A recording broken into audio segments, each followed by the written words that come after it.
Warahmatullahi taala wabarakatuh dan salam sejahtera. Masih lagi dengan Cikgu Kuna, channel Matematik 3M, Matematik Mudah Mesej. Untuk video kali ini, Cikgu akan bawa pelajar untuk membanding beza antara graf laju masa dan graf jarak masa. Okey. Untuk soalan graf laju masa, Cikgu teruskan pada graf laju masa. Biasanya soalan yang akan ditanya adalah pada soalan A, hitung laju malar bagi pergerakan zarah tersebut. Okey, kalau soalan menghendaki laju malar, so perkataan malar merujuk kepada pergerakan mengufuk yang tiada apa-apa perubahan laju, tiada naik ataupun tiada turun, iaitu tidak berlakunya pecutan dan tidak berlakunya nyah pecutan. Maka ini adalah pergerakan malar. Jika soalan mengkehendaki laju, so anak-anak lihat kepada paksi Y. So paksi Y ini menunjukkan lajunya adalah 10. Maka jawapannya adalah 10. Tetapi jika soalan mengkehendaki tempoh masa, so tempoh masa adalah paksi X. Jika laju tadi adalah paksi Y. Tempoh masa anak-anak lihat pada paksi X. So paksi X, tempoh masa malarnya adalah bermula 5 saat sehingga 13 saat. Maka tempoh masanya adalah 13 ditolak dengan 5 menghasilkan jawapannya adalah 8 saat. Manakala untuk graf jarak masa, apakah soalan yang biasanya ditanya melibatkan graf straight tadi ataupun graf malar tadi? Biasanya soalan akan tanya hitung tempoh masa, juga menghendaki tempoh masa sama dengan soalan tadi. Tetapi soalan ni akan berbunyi hitung tempoh masa kenderaan tersebut berhenti rehat. Okay, ada perkataan berhenti ataupun perkataan rehat. Okey, jadi berhenti tadi merujuk kepada tiadanya apa-apa pergerakan. Yang mana kita tahu bagi graf jarak, garisan yang condong ini menunjukkan adanya pergerakan. Manakala garisan yang mendatar ini menunjukkan tiada pergerakan, iaitu sewaktu mendatar ini kenderaan tersebut dalam keadaan rehat. Manakala graf yang condong ke bawah ini menunjukkan pergerakan kenderaan itu berpatah balik ataupun kembali semula. Jadi soalan mengkehendaki tempoh masa bermakna lihat juga di paksi X. Kenderaan berhenti bermakna kenderaan itu di dalam pergerakan mengufuk. So tempoh masa lihat pada X bermula dari 5 saat sehingga 13 saat, maka tempoh masa 13 tolak 5 juga jawapannya adalah 8 saat. Okey, itu untuk bahagian A. Soalannya adalah 1 markah sahaja. Untuk soalan yang kedua, bagi graf laju masa, soalan akan tanya tentang perubahan laju. Perubahan laju merujuk kepada graf yang lajunya daripada kurang semakin bertambah, iaitu berlakunya pecutan, iaitu naik bukit, ataupun daripada laju yang banyak tadi semakin dikurangkan, maka ini dipanggil nyah pecutan. Okey, kalau anak-anak lihat, perubahan laju adalah naik bukit dan turun bukit, bermaksud berlakunya kecerunan.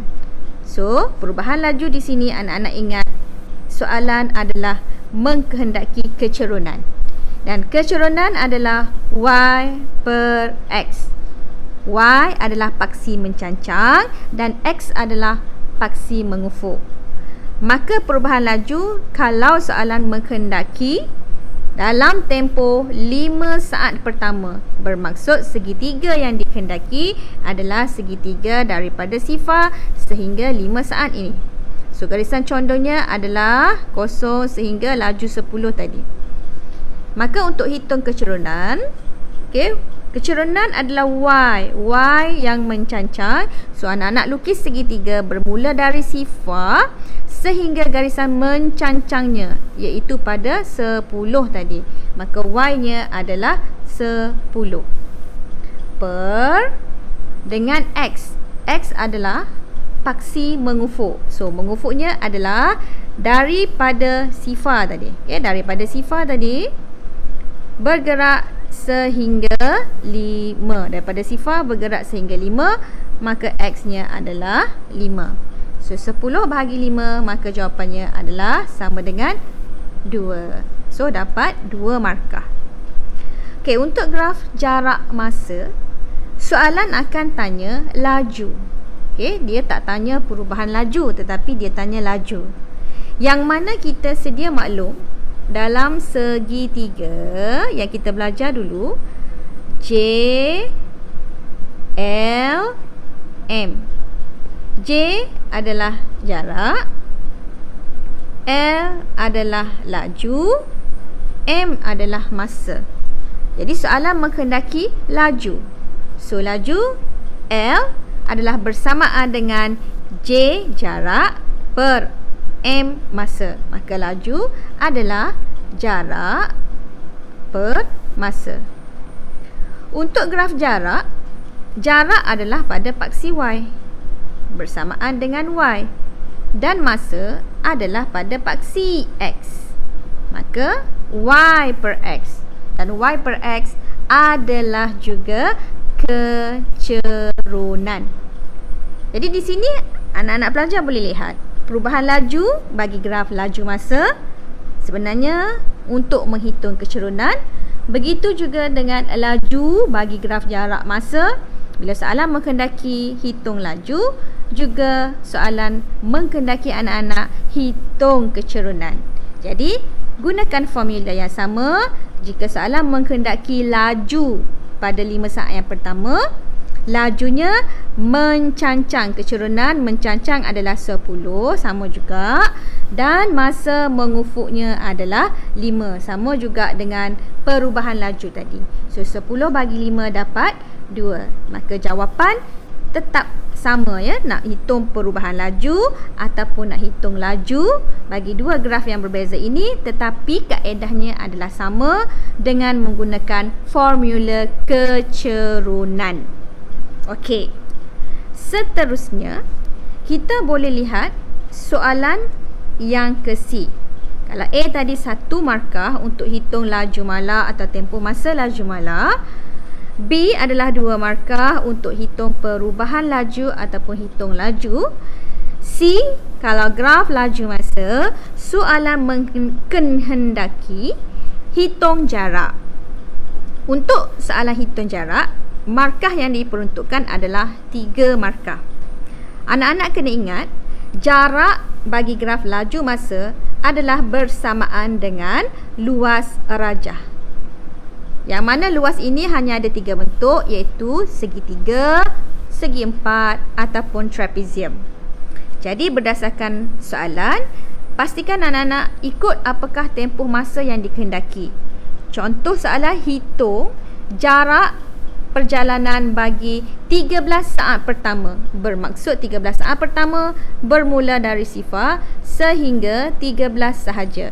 So bentuk yang terlibat adalah bentuk trapezium, yang mana bentuk segitiga tidak diambil kira. Segitiga yang belakang tidak diambil kira. Begitu juga jika soalan menghendaki hitung jarak 11 minit yang terakhir. So 11 minit yang terakhir bermaksud bermula 5 saat sehingga 16 saat. Maka daripada 5 saat sehingga 16 saat, luas yang dikehendaki adalah luas trapezium di sebelah belakang, maka luas segitiga di depan tidak dikehendaki. Okey. Tetapi jika soalan menghendaki luas seluruh rajah, maka kita lihat apakah bentuk yang terlibat. Kalau anak-anak lihat di sini, segitiga kuning tadi satu bentuk, segi empat biru bentuk yang kedua, dan segitiga jingga tadi adalah bentuk yang ketiga. Ada anak-anak ingin kira satu persatu, tak ada masalah, boleh tambahkan luas tersebut. Tetapi cikgu galakkan anak-anak cuba maksimumkan untuk gabungkan bentuk-bentuk tadi jika boleh terus dikira sekaligus. Contoh untuk bentuk 1, 2 dan 3 ini, cikgu boleh terus kira menggunakan formula trapezium. Okey, kerana ciri-ciri trapezium adalah mempunyai 4 sisi dan mempunyai 2 garisan selari. So, cikgu boleh terus guna formula trapezium. Maka untuk hitung jarak 1/2 luas trapezium darab dengan hasil tambah garisan selari.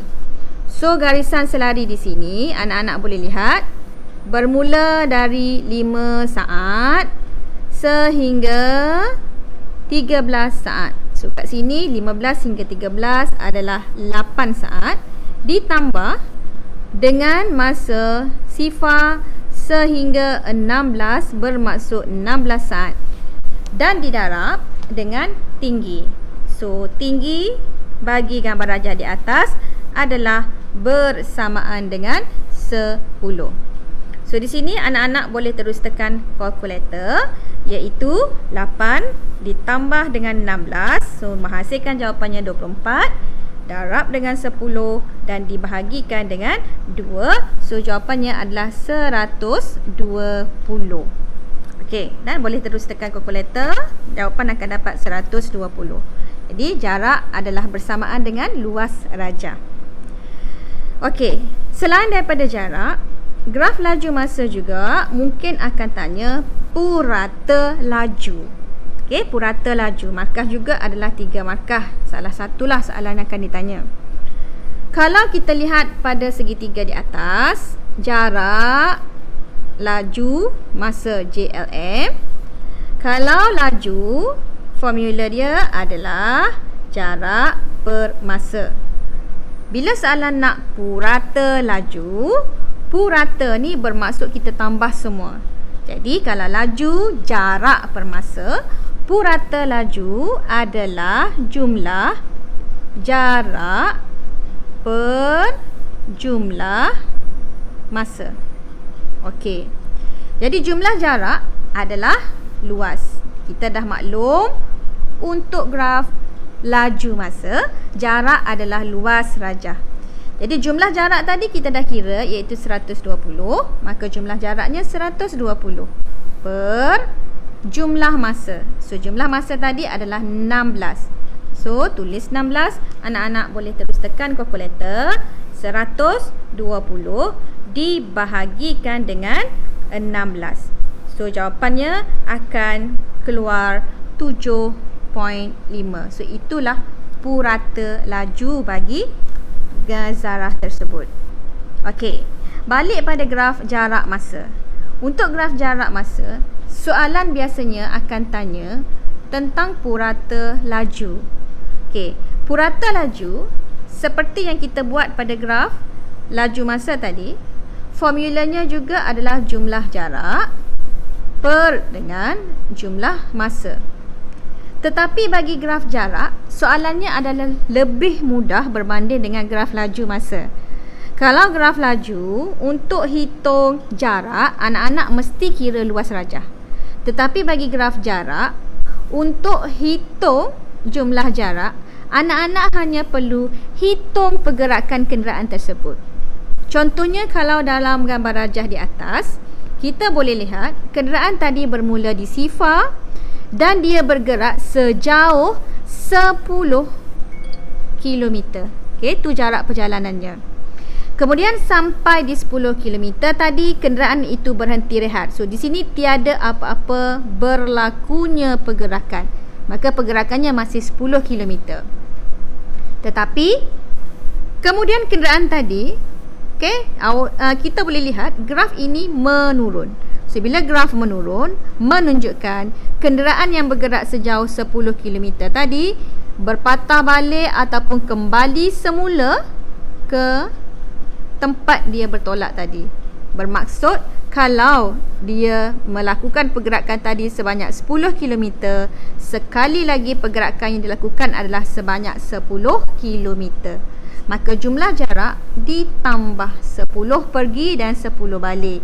per jumlah masanya adalah 16. So jawapannya adalah 20 dibahagikan dengan 16. So jawapan adalah 1.25. So inilah perbezaan bentuk-bentuk soalan yang biasanya ditanya dalam graf laju masa dan graf jarak masa. Jadi anak-anak sangat penting untuk tahu dan faham bagaimana untuk membezakan soalan-soalan dan kehendak dari bentuk soalan tentang graf laju masa dan graf jarak masa.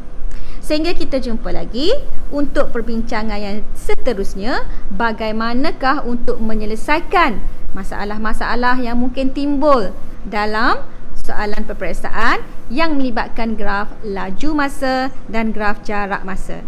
Sehingga jumpa lagi. Jangan lupa subscribe channel Cikgu Kuna Matematik Mudah Mesek untuk terus mendapatkan tips-tips mudah dan juga panduan-panduan ringkas macam mana untuk menjawab soalan SPM supaya target kita A+ dalam tangan. Sehingga jumpa lagi. Assalamualaikum warahmatullahi taala wabarakatuh dan salam sejahtera.